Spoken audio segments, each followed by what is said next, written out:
Hello, my name is David Bryant, Mr. Support Friend, and I'd like to welcome you to session 5 of my personal development training. Now, I'm really super excited about this session because this is my favorite session of all 8 sessions that are part of this personal development training. This is the one that I feel can have the greatest impact on any individual.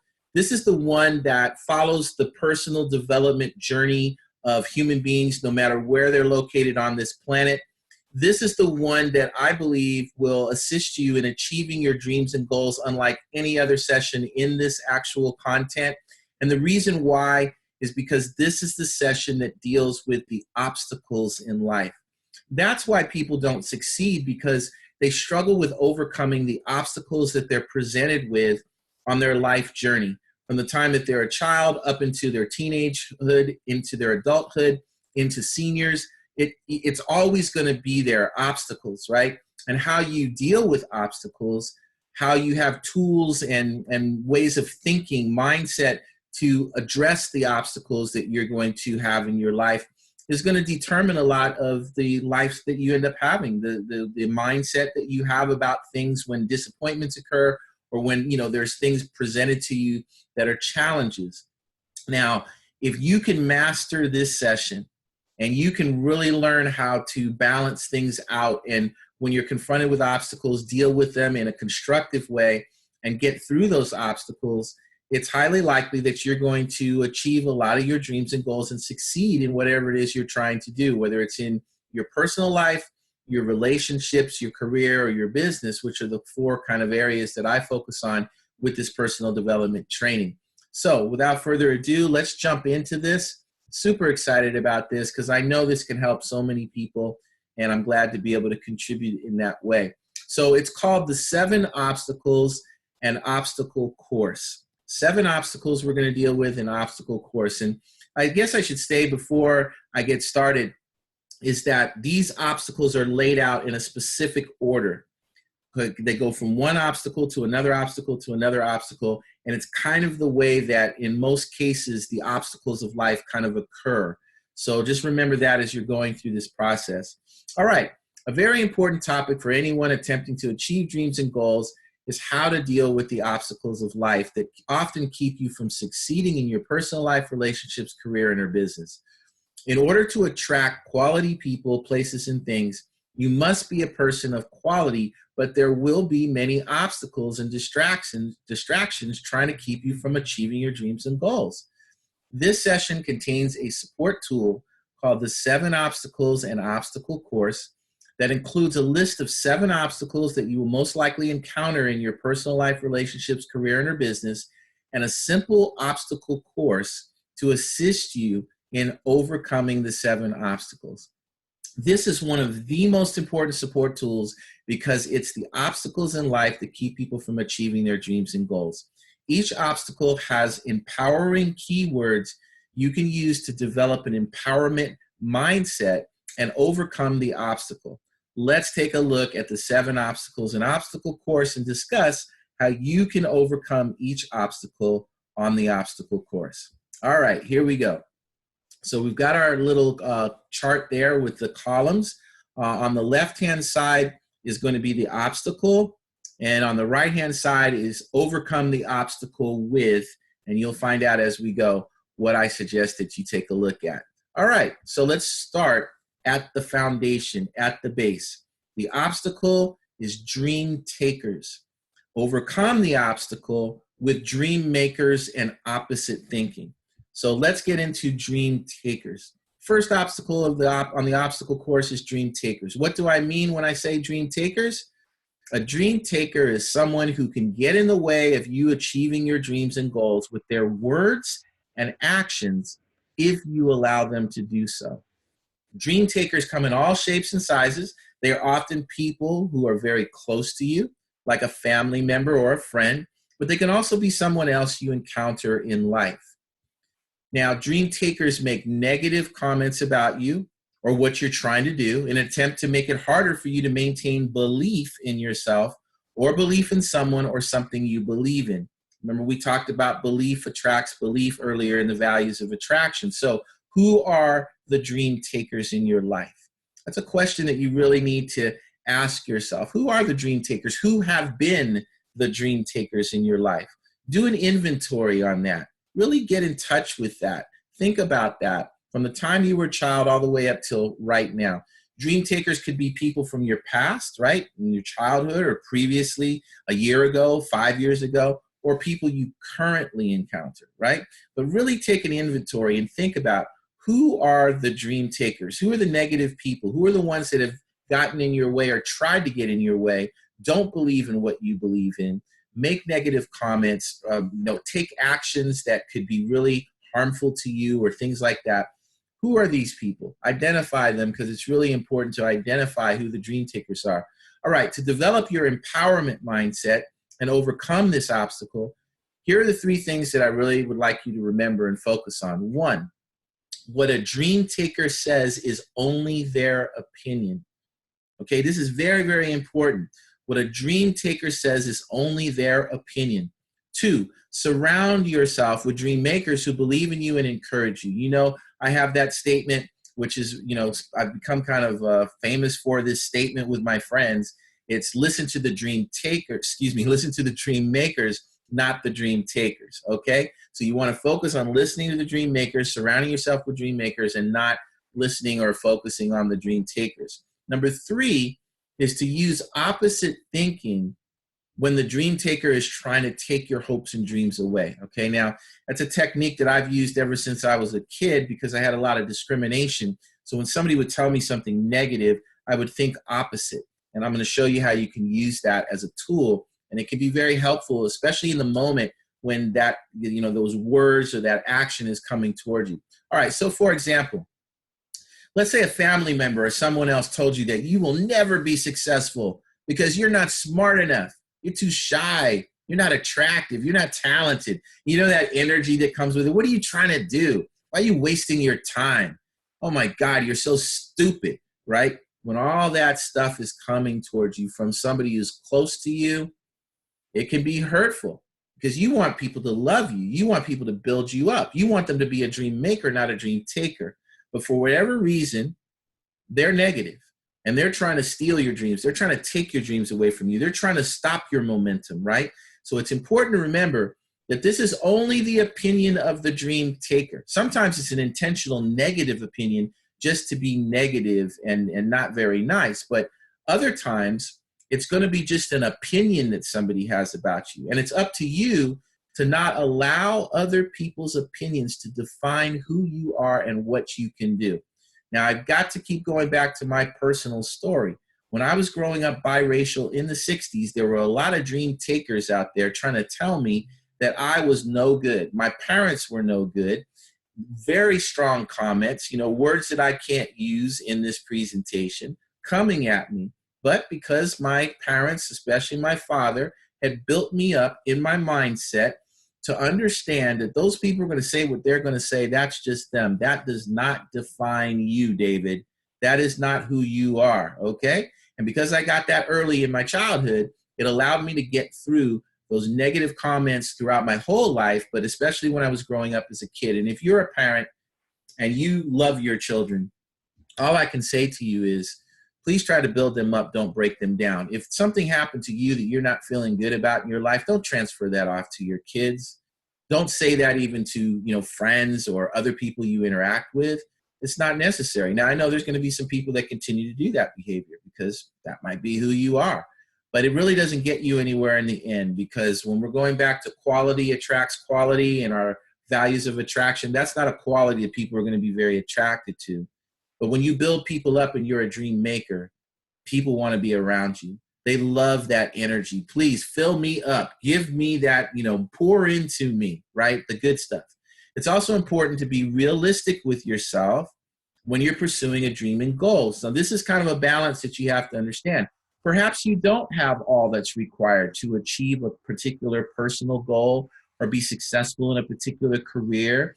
And you need to be honest with yourself. Remember, we talked about honesty attracts honesty, again, with the values of attraction. You need to be honest with yourself and determine, do you have what it takes to succeed? A great example of this is when I was writing songs, there were people that just weren't talented enough to be able to be at a professional level. They thought they were. And when constructive criticism would come their way, they would get offended. Have you ever watched one of the talent shows, like America's American Idol or The Voice or something like that? And somebody says something to somebody that you're not quite good enough. Sorry, you can't go on to the next round. And you'll see somebody throw a fit. Well, I'm still going to be. I don't care what they say. Now, part of that is okay to say, I'm not just going to take one person's opinion or a panel's opinion. I'm going to keep pursuing my dreams and goals. But if you really don't have the talent, if that's not your gift, if that's really not the level that you need to be, you also have to understand constructive criticism and understand how to determine the difference between both, okay? But in what we're really talking about here is we're talking mostly about those negative people that are going to try to tell you you can't do this, you're not good enough for that, you're too ugly, you're too this, you're too that. That's really what this is focused on, but really understand how to identify whether you really don't have what's necessary to do something and make an adjustment and maybe move on to something else where you do have the strength. All right, however, make sure you remember that another person's opinion should not negatively affect how you feel about yourself. Even if you get a negative comment towards you, you should really not take it as like the truth. You should just simply say, that is your opinion.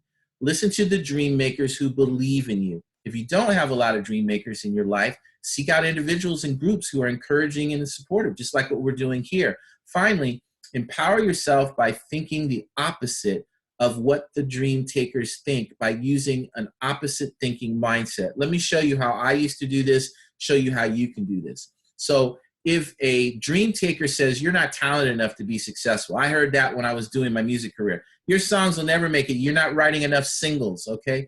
You should immediately think the opposite and say to yourself, I don't think so. If you could take those words and just remember them, I don't think so. So somebody says, so you're really stupid. I don't think so. You'll never make it. I don't think so. Right? If you use that kind of a thought, now you can change the words, but you get the concept.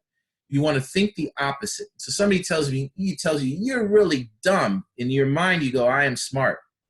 You could never be successful at trying to do that. Do you know how many people fail? I'll be successful. You see what I mean? So like, it's almost like a translation of a language. If I could teach you this technique, right? It's like you imagine that you were a translator and somebody was speaking a foreign language. And the foreign language was, you're not talented enough to be successful. And it was your job as the translator to translate that for the person who doesn't understand that language. But the way you translated it was you made it successful. So they say, you're not talented enough to be successful. And as the translator, you say, you're talented to be successful to the person that you're translating for. Well, in this case, you're translating for yourself. And you could also be translating for your kids. Because if somebody told your kid something and they said, well, Mom, this person told me I was stupid today. And then you immediately say, you're not stupid, you're smart. Okay? So that's opposite thinking. Now, learning how to manage the dream takers you encounter in life is an extremely valuable life skill. And in this session, it's designed to empower you with quality tools, resources, and support systems to attract more dream makers than dream takers. Got to have your dream makers, got to have your opposite thinking. Okay, let's move to the next one. Fear. Let me get a little drink here. All right, fear. What's the obstacle? Well, how do you overcome fear? Because it's one of the greatest obstacles that you're going to encounter. Courage and confidence, okay? It's obvious. These answers are obvious. But going through this is going to be really helpful to you to see what you can do to make it better when you have obstacles in front of you. All right. Fear is probably one of the biggest obstacles for people to overcome. Fear can stop you from even trying to achieve a dream or a goal if you let it dominate your thinking. It can paralyze you. It can make you not even want to move forward because you're so afraid that you can't achieve something. Many people are afraid to fail and don't even try to achieve a dream or a goal because they defeat themselves mentally with fear before they even get started. How many times have you said, oh, I can't do that? That little voice in your head, oh, that's not going to happen. Where did that come from? Did it come from the dream taker who conditioned you when you grew up to tell you you're not good enough, you're too ugly, you're not smart, it's never going to happen? You really think that's going to happen? Are you kidding yourself? What are you wasting your time with that for? Go do this. Don't follow your dream. Follow my fear of what you can't do. That's what that person is really doing, right? Listen to me, the voice of fear, the voice of doubt, right? If you got conditioned with a lot of that stuff growing up, you can break that. You can break that at any time. Now, if you're embedded in that and it's really embedded in your mindset, it may take you a little time to recondition, kind of deprogram, right? Those kinds of thoughts. But let me tell you, it's completely possible because you're an independent person. You have choice. You have a choice to do something or not do something. You're not a child under an adult supervision where your choices are based upon what your parents do or whoever the adult is that is kind of, dictating what you're going to have happen in your life. As a child, as an adult, you're your own person. So you can break those chains. You can basically remove all of that conditioning if you had that early on. Now, if you were the opposite and you were like me, you had a lot of encouragement, you were confident and people were building you up, then you need to keep building on that. And maybe you need, as a person who has courage and confidence, if you see somebody who needs your courage and confidence, and you might be doing this already, maybe you need to pour into them. Maybe your best friend didn't grow up the way that you did, and you can pour into them. I have that situation with one of my best friends. His reality was completely different than my reality. He grew up with a lot of negatives around him, but you know what? He turned out to be phenomenal. And he has built me up and encouraged me at times where I've had fears and doubts and gone, man, am I going to make it through this health challenge? Am I going to be able to do, will I really be able to achieve this? Because we all have those voices running in our head, right? But my best friend was there to tell me, dude, you know who you are. You can do this, right? That's a dream maker.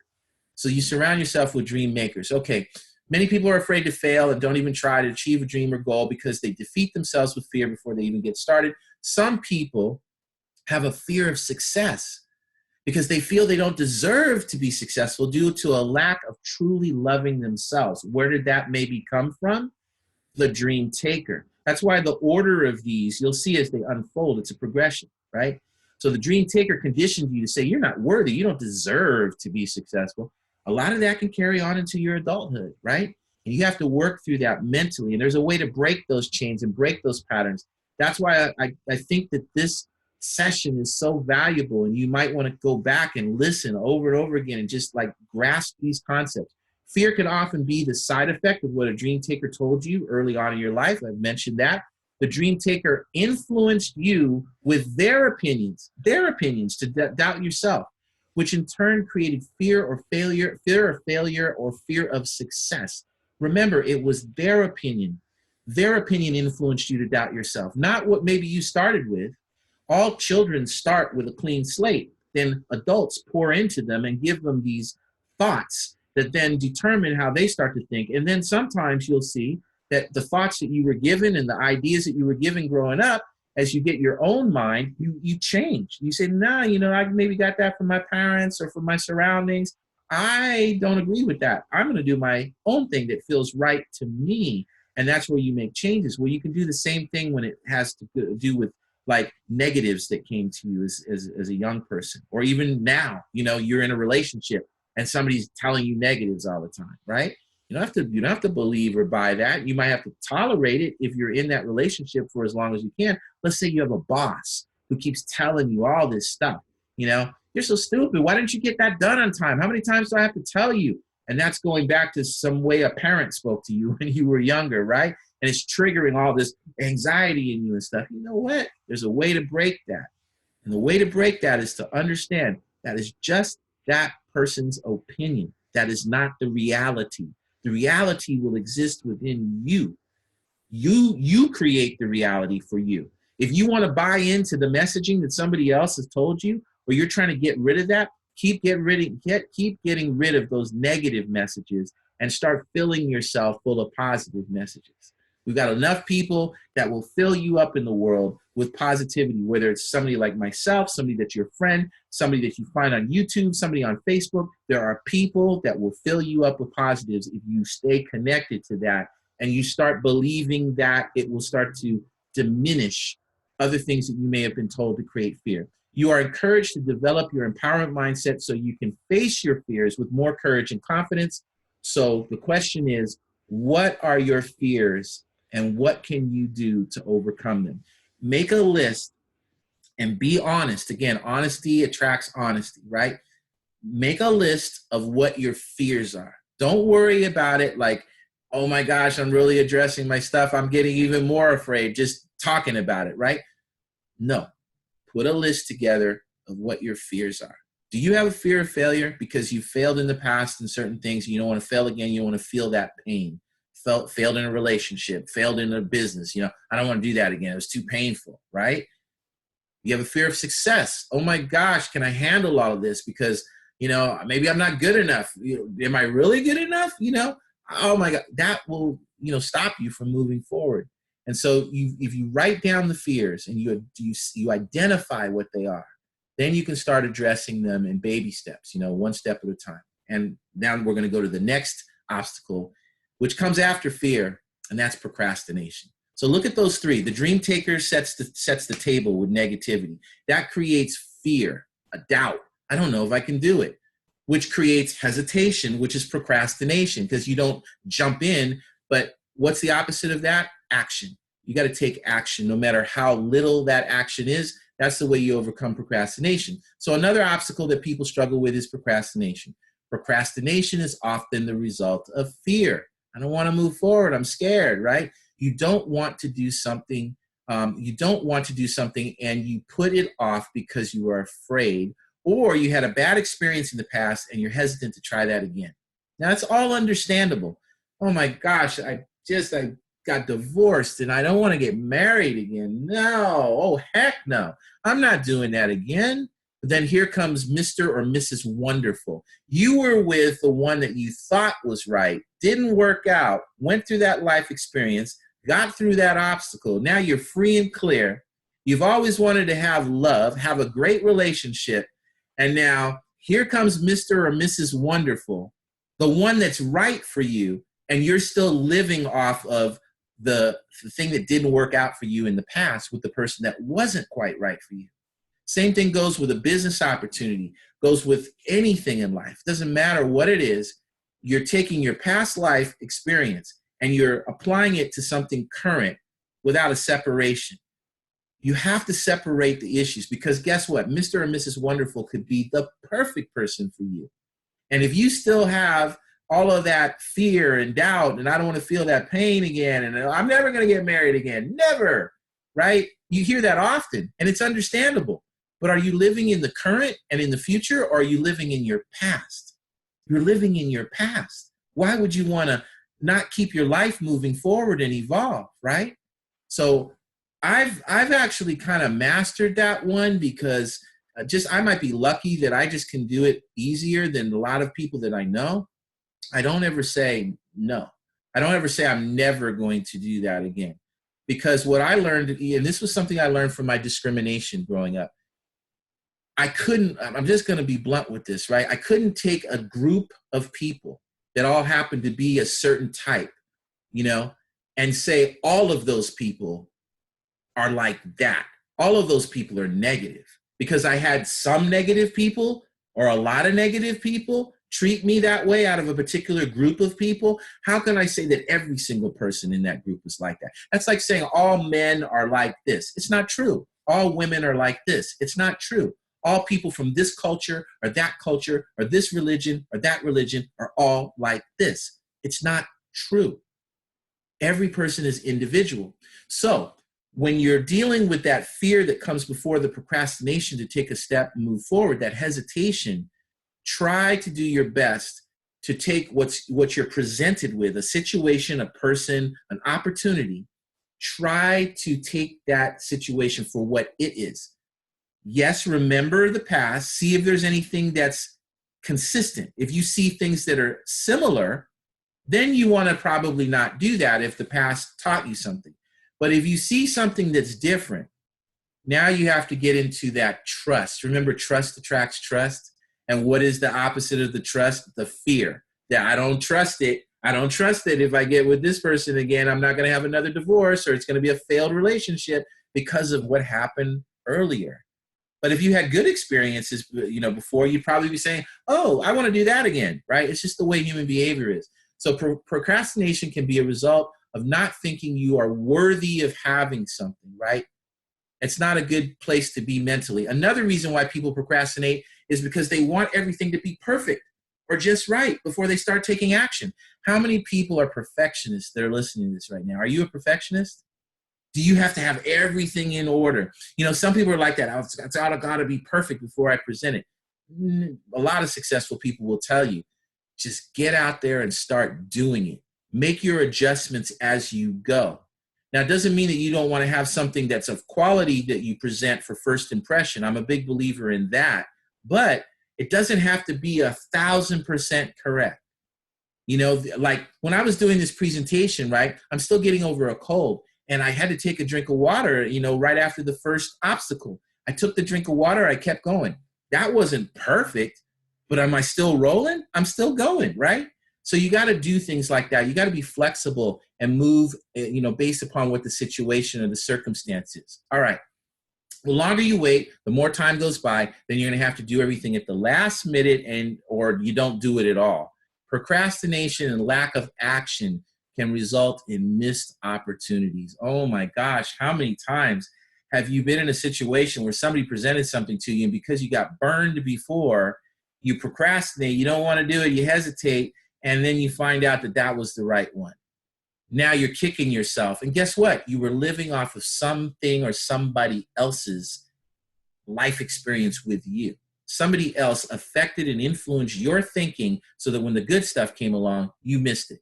So if you are procrastinating about something, it's important to identify the reason why you may be procrastinating and then start with small steps of action that are not too overwhelming. It doesn't mean you have to jump in like, head first, like bam, gung ho. No. Take small steps. Say, okay, I thought I was never going to do this opportunity again. I thought I would never touch that again. I thought I would never be in a marriage again. No. And then all of a sudden, like I said, the right situation might be presented to you. So what do? Instead of jumping into that relationship right away, gung-ho, without thinking, you take small steps. You say, okay, instead of me just jumping in head first like I did before when I was younger, I'm a little older now. So what I'm going to do is I'm going to take my time. But I'm not going to negate it completely because of a negative experience that you had in the past or a programming that you're still hearing the voice in your head from a parent, from a teacher, from a friend that said, really? You're an idiot. How do you think you'll ever be able to do that? No way, right?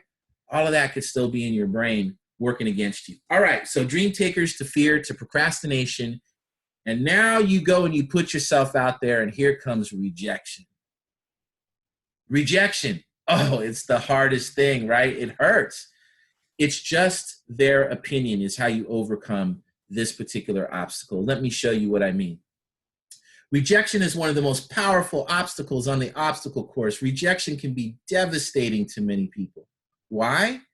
Because deep down, everyone wants to be loved, accepted, and recognized, and rejection often stands in the way. Isn't that true? Don't you want to be loved, accepted, recognized? And then you get rejected. Ouch. Ask anyone who has achieved success in their personal life, relationships, career, and or business, and it's likely they will tell you that they were rejected along the way by one or more dream takers. Rejection is final. When someone rejects you, they are saying they don't want you, and that can create hurt feelings if you really want someone or something. Let me give you a couple of business examples or life examples on that, especially the ask anyone who has achieved success in their personal life, relationships, career, and or business, and it's likely they'll tell you that they were rejected along the way by one or more dream takers. How many people know Starbucks? I'm sure you probably know what Starbucks is, right? All over the place. Do you know that Howard Schultz, when he was presenting Starbucks to venture capitalists, he got rejected by over 200 investors, potential investors in Starbucks? I think the figure, just this is rough, that he got rejected by about 220 venture capitalists. He approached about 250. Finally, he got somebody that believed in Starbucks. Well, last time I checked, Starbucks kind of worked, didn't it? How about the Flintstones? Anybody grow up with the Flintstones? Hanna-Barbera, made me laugh. Fred Flintstone, Barney Rubble, Betty, right? The whole deal, right? Dino, the dinosaur. Do you know that Hanna-Barbera pitched that to 20 different studios, outlets for the Flintstones and got rejected? Who wants to watch some prehistoric family with a dinosaur? That's not relatable. That's what the decision makers were saying, right? I can tell you in music, you know how many people passed on songs? How many actors passed on movies? They rejected the pitch that came from the writer, producer, the agent, whatever, and they passed, and it ended up being a blockbuster, right? If you're the person doing, the presenting, or you're the person with something and you get rejected, a relationship, right? We've all gone through that. Somebody wants to break up with you, you get rejected, right? You have to understand this is just the other person's opinion. So the people that rejected the Flintstones, it was their opinion that it wouldn't work. It wasn't reality, because it got to the public and the public said it does work. That's one of the things, especially speaking to you millennials, that we didn't have as baby boomers growing up. We didn't have this opportunity to make our own stuff, put it out there on YouTube or Facebook or, SoundCloud or, Snapchat, Instagram, whatever, right? We didn't have that opportunity to bypass what we used to call in the music industry and entertainment industry, the gatekeepers, which are a select group of people who were hired by companies to tell you whether or not they think you're worthy or good enough. But nowadays, you can go build a fan base. You can go build a following. You can be an influencer, and it's only just between you and the public. There's no middle person telling you you're not good enough or I don't think you are right, right? So you guys have a lot of great opportunities. All of us do, but especially young people, when you're developing and you're going through your process, put your stuff out there. Just make sure that it's quality, because quality attracts quality. And if you have to go through a slow grow to be able to get to your goal, right? Just know that you have a lot of power. You don't have to get somebody else to approve you before you can go to the next step. The only approval you need is with the end user, the audience, the person going to buy you your products or services, the one who wants to engage with you. There's no middle person telling you, it's not going to work. Are you serious? The Flintstones? Yabba dabba doo? Who wants to listen to that? What else you got? That's how they operate in Hollywood. Somebody made a mistake, right? So a whole bunch of people made a mistake. Okay, rejection is the one obstacle that will make many people give up or stop trying, especially after being rejected a few times. You got to keep going. Let me use a stereotype. I used to have these friends that were not afraid to go up to girls and ask them to dance at clubs. There's this type of guy. It's pretty much like a prototype. Can handle rejection. It just doesn't affect them because they don't have an emotional sensitivity. They're playing a numbers game. Eventually, one of these girls is going to dance with me. Eventually, one of these girls is going to go out on a date with me. So I'm just going to keep asking. Same thing with sales, right? There are people who could just go keep asking for the sale, and they don't take it personally. But then there's other people that do it 3 or 4 times, they get rejected, and then they quit. Rejection can also create this anger and resentment and sadness, all of which are unhealthy and destructive, right? So you get rejected and you start really getting upset, and then you take that out on other people, right? It's not good. So you can't take this stuff personally. Rejection, again, it's just their opinion. Hey, you want to dance? No, dude, really? Are you kidding me? With you? Okay, I'll go to the next one. You want to dance? You want to dance? You want to dance? Oh, finally, that person wants to dance with me. I got what I wanted. I didn't let the 10 people before that who said no affect the 11th person. But some people will quit at number 5. Are you going to be a quitter, or are you going to keep going? Right? That's the mindset you have to have. It's just their opinion. One more thing I'll give you, right? I'm on a roll here. Mustard and mayonnaise. I use this example all the time. Somebody loves mustard. You are not mustard, you're mayonnaise. They say to you, I don't want you. Think about it that way. I don't like mayonnaise. I like mustard. Here's my question. Does that mean your mayonnaise is no good? No, it just means that the other person's opinion is that they like mustard instead of mayonnaise, right? On their sandwich, right? You are mayonnaise, they are mustard. They tell you that I don't want you. Does that mean that your mayonnaise is not a good mayonnaise? No, you are a great mayonnaise. So what you have to do is have it within yourself to find other people who like mayonnaise. When you find somebody else who likes mayonnaise, then they're not going to reject you, they're going to accept you.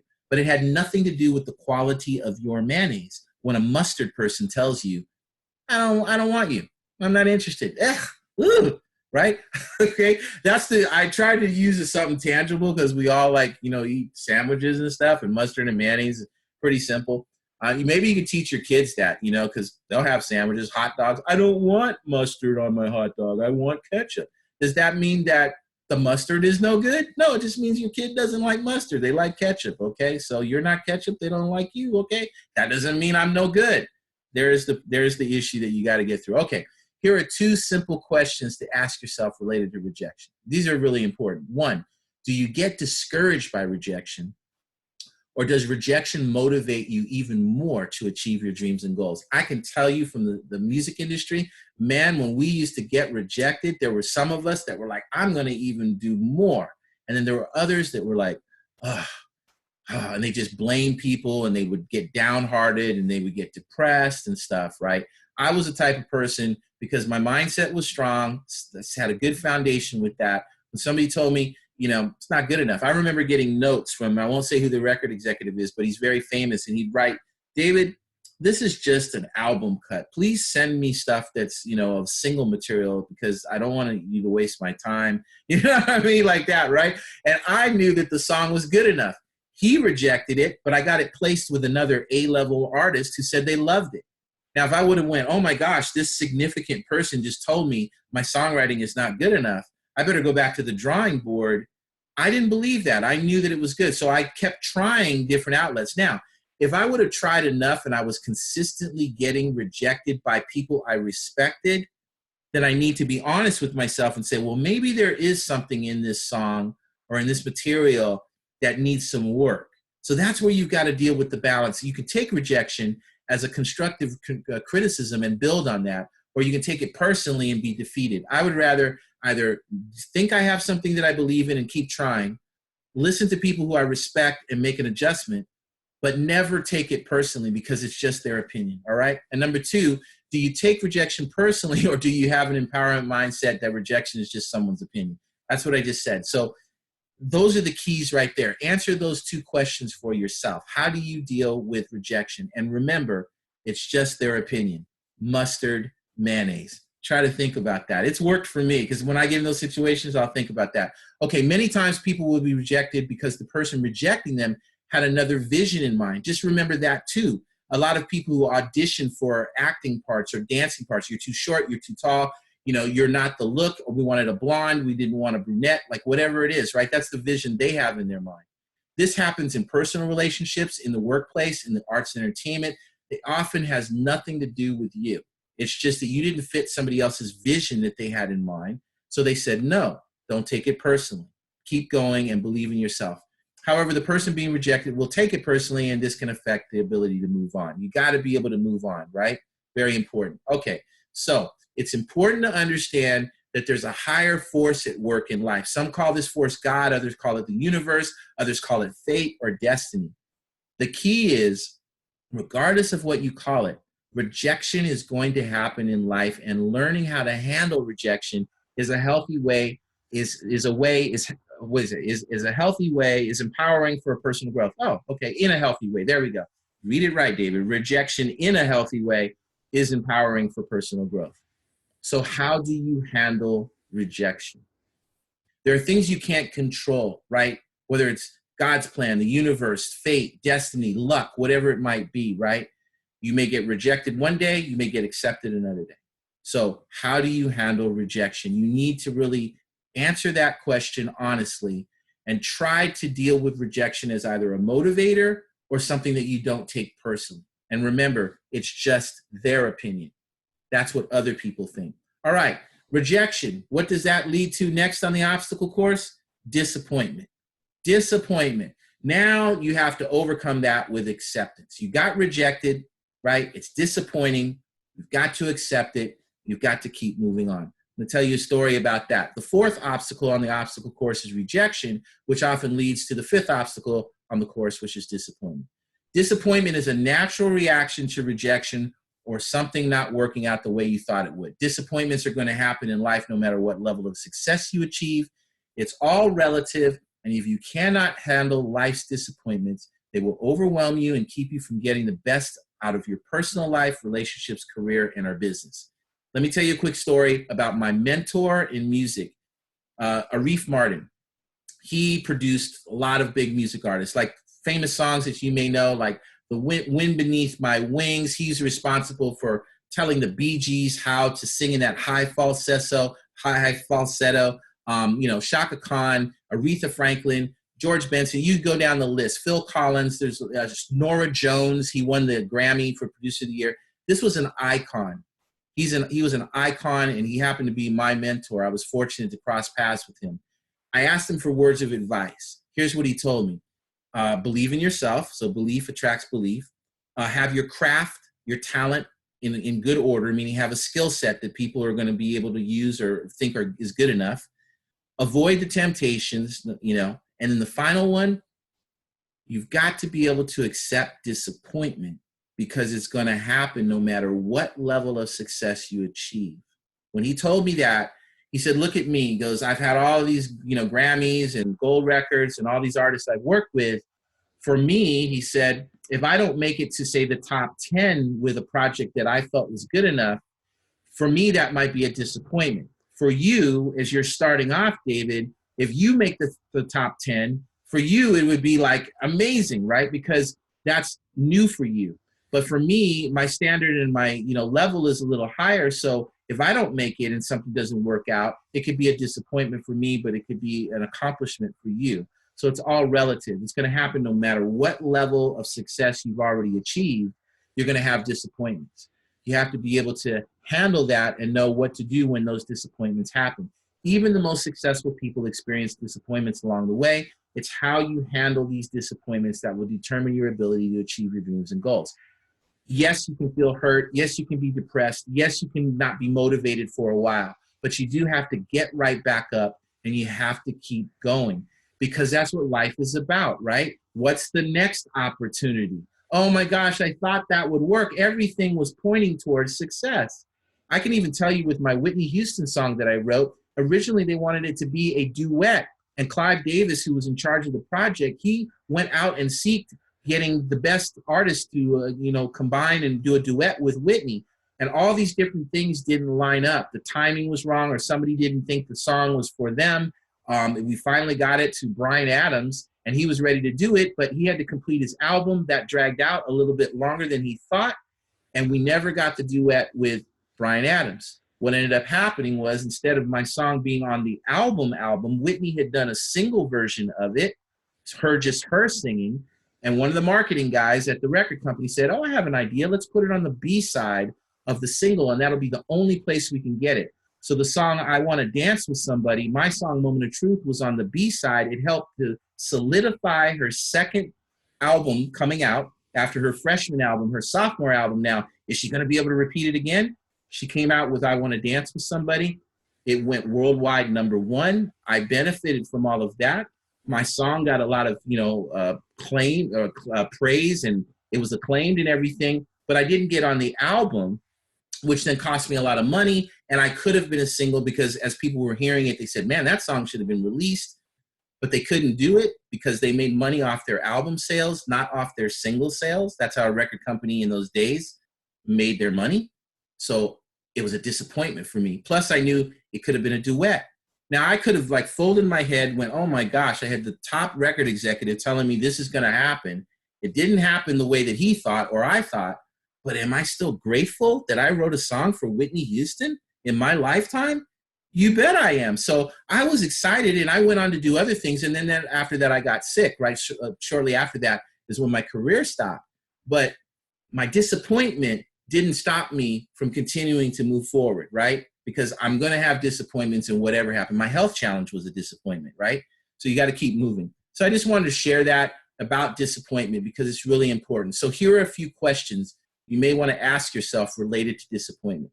Do you focus on what you have in your life that's good, or you tend to focus on the disappointments you've experienced and the things that you don't have in your life? I don't have this. My relationships didn't work. Are you constantly focused on that? If you do, it's going to constantly create that energy for you. If you are grateful for what you do have, okay, I'll take the consolation prize. Okay, that's cool, right? Or I'll just take the fact that I'm living and I'm breathing and I'm okay, right? Okay, that's good. But two, do you stay angry and bitter about disappointment you have experienced in your life? Do you accept the disappointment and move forward? A lot of people don't do that. I know a lot of people just stay stuck in what happened in the past, never move forward. They stay bitter. That like builds up in them, and then they become this person that nobody wants to be around. Or they ruin their life because they're living again in their past.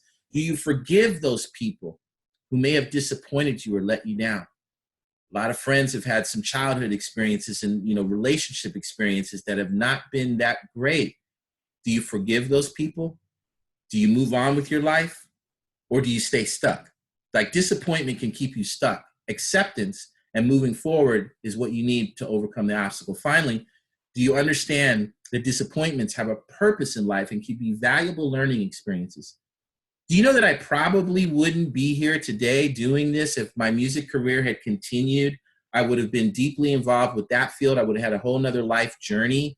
But instead, when I got sick and I can't, I had to be down for years, that's when I started to get into personal development because I was reading books. I was thinking positive. I was saying, I'm going to heal. I'm going to get well. I kept moving in that direction and I built on that. I naturally had it in me, but I didn't know that I would end up being where I am in my life at 50, almost 58 right now. I didn't know I would be here with you. I thought I was going to be over there, writing songs and then a music executive and then who knows what would happen. I thought I was going to get married and I was going to have children. That didn't happen. You know what I ended up doing? Being a mentor and being a positive influence on young people who have kind of been like my kids. People who are like 20 to 25 years younger than me. I've had a tremendous impact as a mentor, an encourager.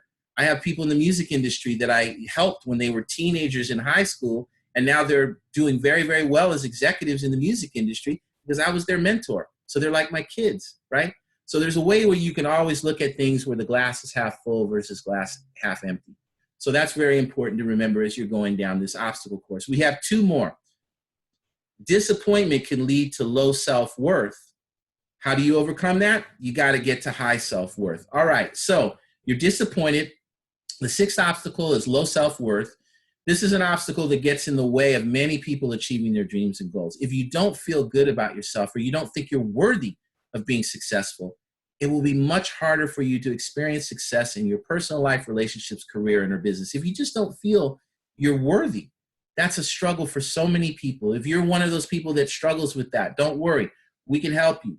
We'll get you built up. You'll be around enough dream makers that will tell you you're worthy. If you don't believe it yourself, it'll rub off, right?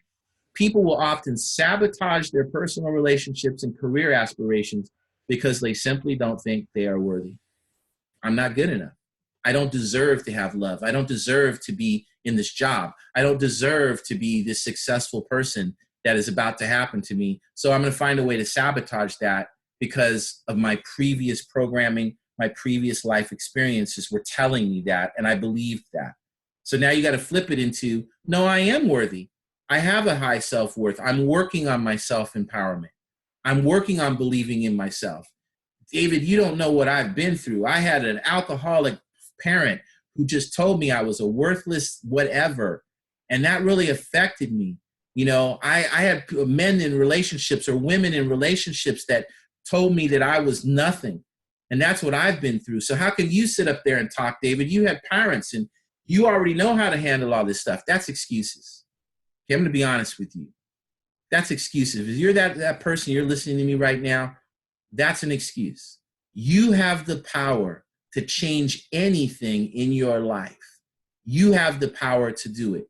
Are you going to take the steps, whether they be difficult, challenging? Are you going to surround yourself with dream makers who are going to help you and build you up? Or are you going to stay stuck in what somebody else did to you, or their opinion of you is going to be the way you program your life?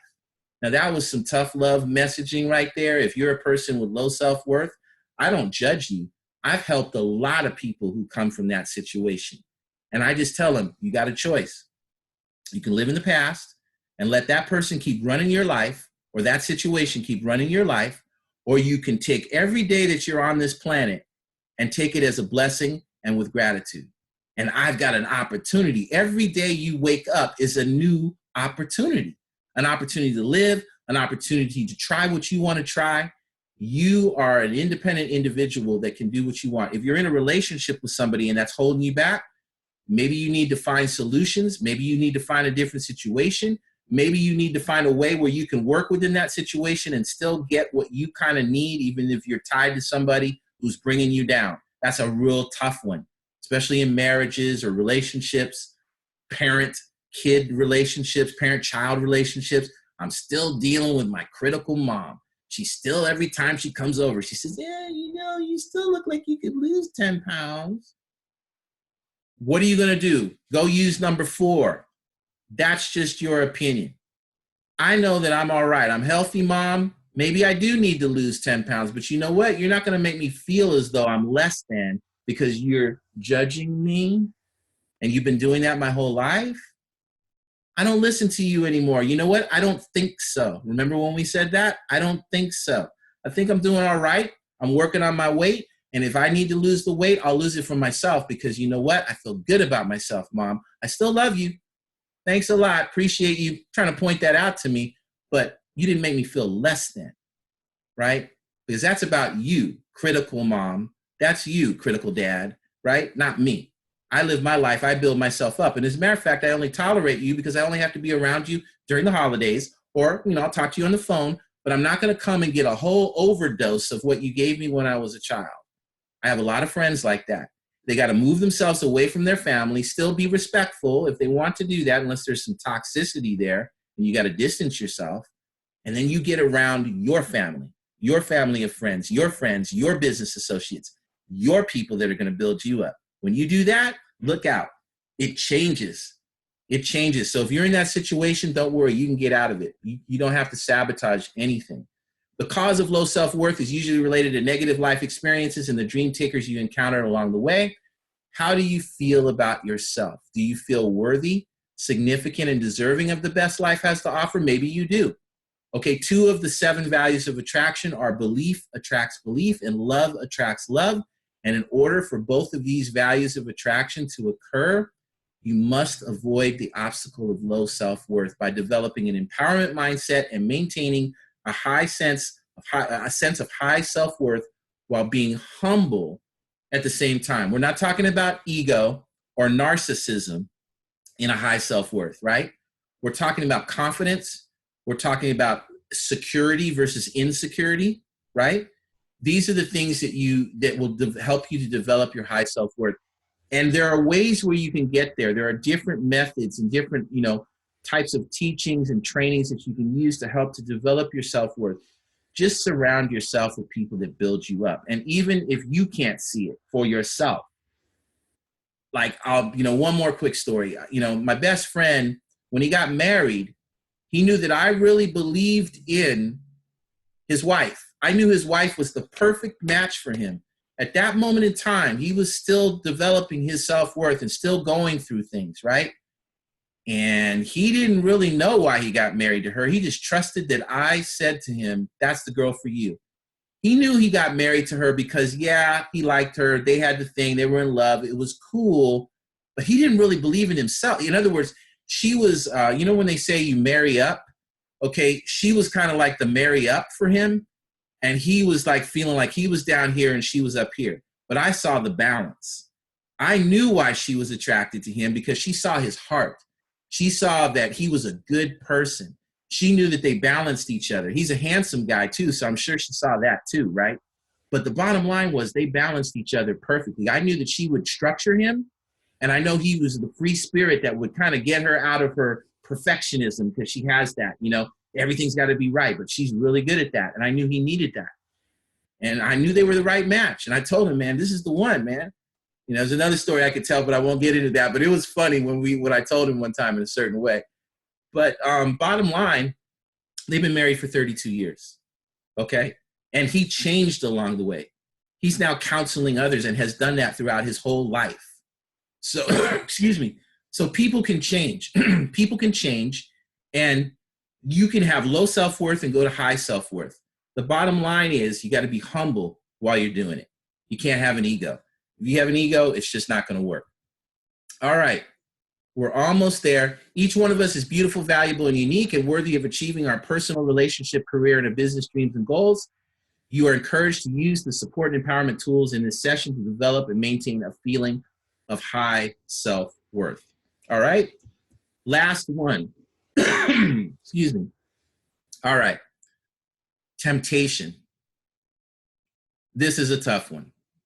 This is the last one on the obstacle course. You go from the dream takers to the fear, to the procrastination, to the rejection, the disappointment, the low self-worth. Now you're vulnerable to temptation. What do you need to overcome the obstacle? Discipline. And also being consistent with that discipline. All right, obstacle number 6 is low self-worth. Can lead to the 7th and final obstacle on the obstacle course, temptation. The temptation to try and make yourself feel better by using alcohol, drugs, food, shopping, material things, whatever it is, to give you that feeling of that felt good because I don't feel good about myself, or I need something else outside of myself to make me feel better. The problem with these temptations is you don't do anything except distract yourself and mask the deeper issues that you need to address, right? You're really just masking things when you take something to kind of, I remember Jesse Jackson used to say anesthesia for our pain, right? Using something else to numb our pain. People do that all the time. And it doesn't really lead you to anything. Temptation can also lead to creating chaos in your life. All right. Overcoming the obstacle of temptation with discipline is something many people have a hard time doing. Because that temptation, it's really easy to, eat, to be an emotional eater, to take that drink, to do those drugs, to cheat, to do something that's going to give you an instant gratification. Loaded with instant gratification is what temptation is.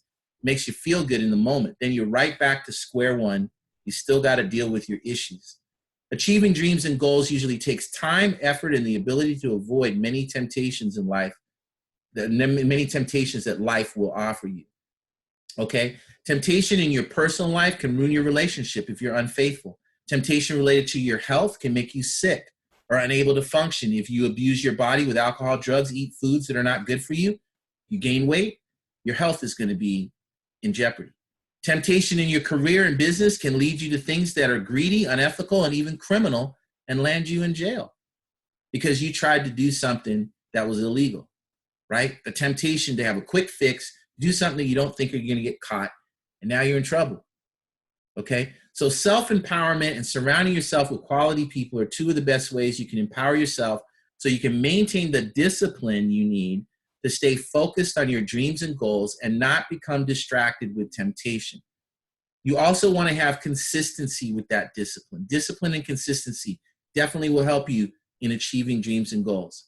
If you have the discipline, if you are consistent with the discipline, it's likely that you're going to have a better chance of achieving your dreams and goals. So here's the question. What are your temptations? Think about that. What are you tempted by? What will get you into trouble? What do you know is not good for you? What makes you feel good, but then at the end of it, it's like, I'm still stuck. I encourage you to identify those temptations and then develop your empowerment mindset so you can maintain better discipline. Now, it's not easy. I'm not going to tell you that this is the easiest thing, and especially this whole obstacle course. It's not like just easy. Now, some of my affirmation people will say, David, don't speak that out. Say it's easy. It's easy, and the obstacle course comes to me very easily. Okay, I get you. But what I'm saying is if you feel overwhelmed by this session, take it in pieces. Start in the beginning with the dream takers. That's number one. The more dream takers that you can eliminate, the more that you can have less time with dream takers and more with dream makers and using opposite thinking, that's your foundation piece. That will help you with your fear, which will help you with your procrastination, the rejection, the disappointment, the low self-worth. You won't be sliding down the slippery slope. Instead, you'll be strong on the other side, where you'll have your dream makers and opposite thinking. You'll have your courage and confidence building you up. You'll be taking action. You'll remember that it's just their opinion if somebody rejects you. You'll accept a disappointment when you have them. You'll have higher self-worth, and you'll have more discipline, which will keep you away from the temptations that you'll be presented with on the obstacle course. So that's it. That's the magic right there. That's how I became successful as a songwriter. That's how I overcame the discrimination that I had. That's how I was able to keep a positive mindset when I was afraid, when I was bedridden for 6 years and there was no solutions. Am I ever going to get well again? You know, these are the things that I used. And I was fortunate that early on, I did get a good foundation to build on. But if you didn't have a good foundation, if your family upbringing was not the best, if you've always struggled with certain things, you can still do this. This is not impossible to do. It just may take you a little more time to deprogram and reprogram and get yourself thinking on the right side of that chart and get the left side of that chart in check, because you're always going to have obstacles that will appear. All right, so that's it. Session number 5, the 7 obstacles and obstacle course. Thank you for listening. I hope you're enjoying these sessions. We got a few more. There's 8 total. I'm really excited that you took the time to listen to this. Thanks very much. We'll see you in the next session.